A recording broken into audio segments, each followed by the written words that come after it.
Good afternoon. David Choate coming to you live from my living room. Getting ready for my Intrepid trip. Got got pretty close to finish packed. I've got my tackle box all packed, my rods all picked out. I wanted to talk a little bit about rods and how I select them and what I do with them.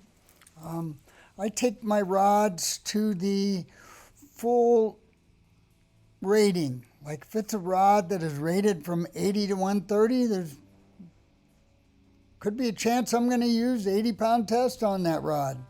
Um, and uh, and I load it up with the drag pretty heavy, and that rod is loaded up. I'll insert a picture of me fighting a fish, not a cow, but a good one. 80-pound test, United Composites Viper, and I got that thing pretty bent. Um, but in order to try to stay at the magic number of 10 rods that I take on a long range trip, which can be a little bit of a challenge because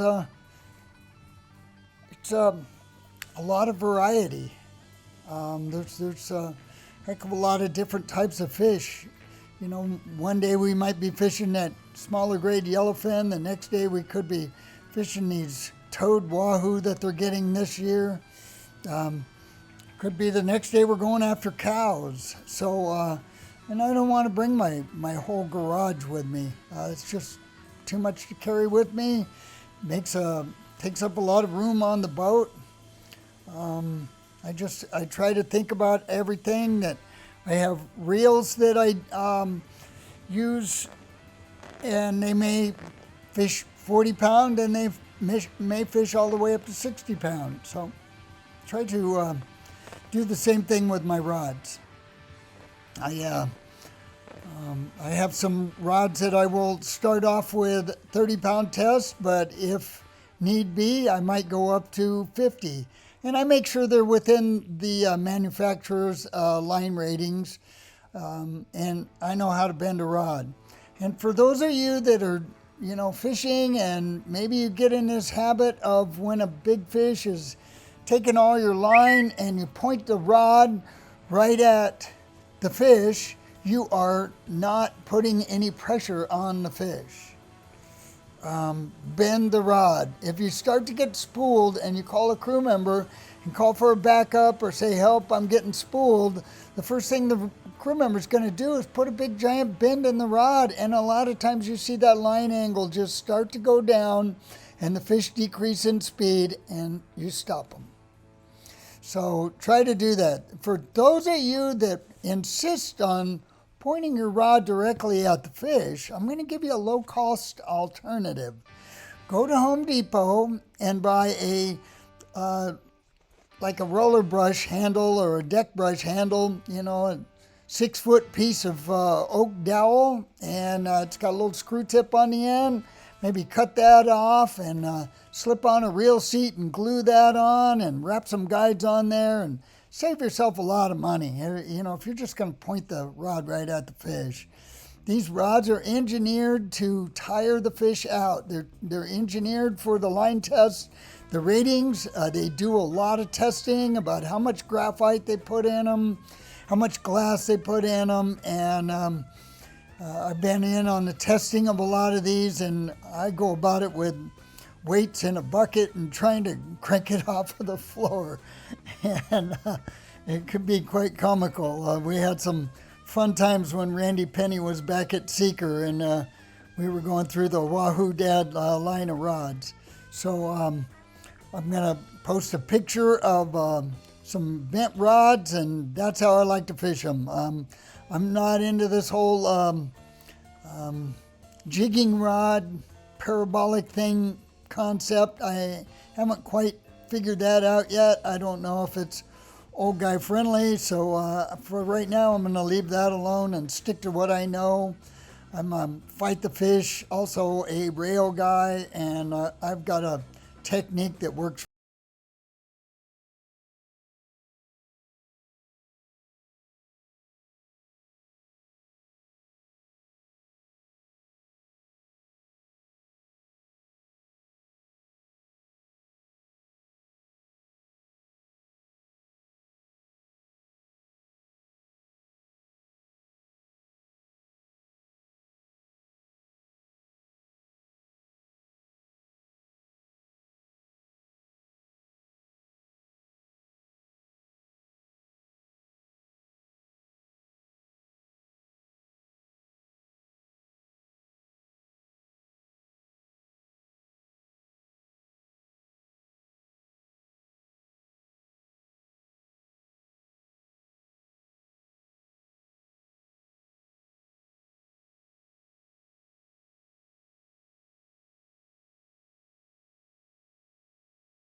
The other thing that I spend a lot of time with and a lot of money is hooks. I'm a real hook whore. There's so many different kinds of hooks in my garage. I could probably never buy another hook for as long as I'm alive and not run short, but somebody new comes out with something and I give it a try. John Napo over at Trophy Tackle a few years ago turned me on to this circle hook for fishing tuna. It's called it's made by Quick Rig, or at least marketed by Quick Rig. And you can either buy them there or you can buy them at Trophy Tackle, and it's called a Charlie Brown hook. And I like the ones that are ringed, and they take the shaft at the top of the hook, and rather than bend it around to a ring, they flatten it and they drill a hole through it, and they put a really small gauge ring in it.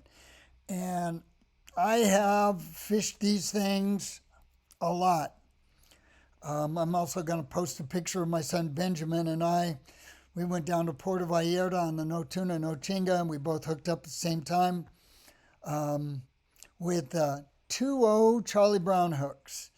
And I had to really push my drag all the way up at the end of the fight. The crew were a little bit startled that I did it, but I was tired of my Sato crimp connection keep going in and out of the guides. And I said, screw it, and I went all the way to full. They gaffed my fish. We walked it back. I let them handle my rod at that point and deal with it, put it away because I wanted to get back and coach my son. And Ben caught a 223 and mine was 247. I got mine on 100-pound test with a 2.0 Charlie Brown hook. And the crew told me that they tested my drag where I had it when I landed the fish, and they said it was at 47 pounds of drag. So that's a lot of pressure on a 2.0 hook, and I fish them with the utmost of confidence. I will also include a picture here on this video of what my Plano tray of hooks looks like. It's got quite a variety in there. It's got a bunch of different sizes of Charlie Brown hooks.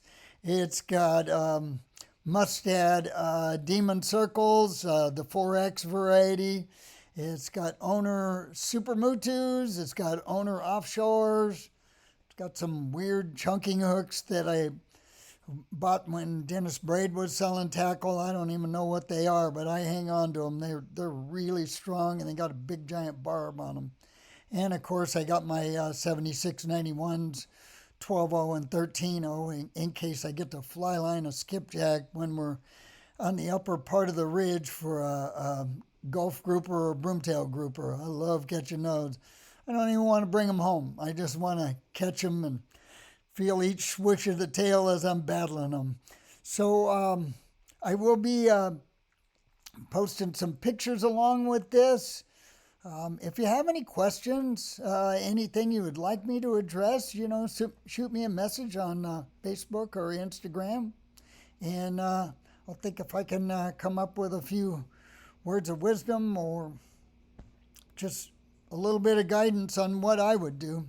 So we'll see. I'll probably have one more telecast or podcast or whatever you call these things right before I leave on my trip. I am excited. I'm looking forward to getting down there and going on the Intrepid. I haven't fished it in a long time. Looking forward to meeting some new people, seeing the new crew, and enjoying some really good food. So back at you next week, maybe.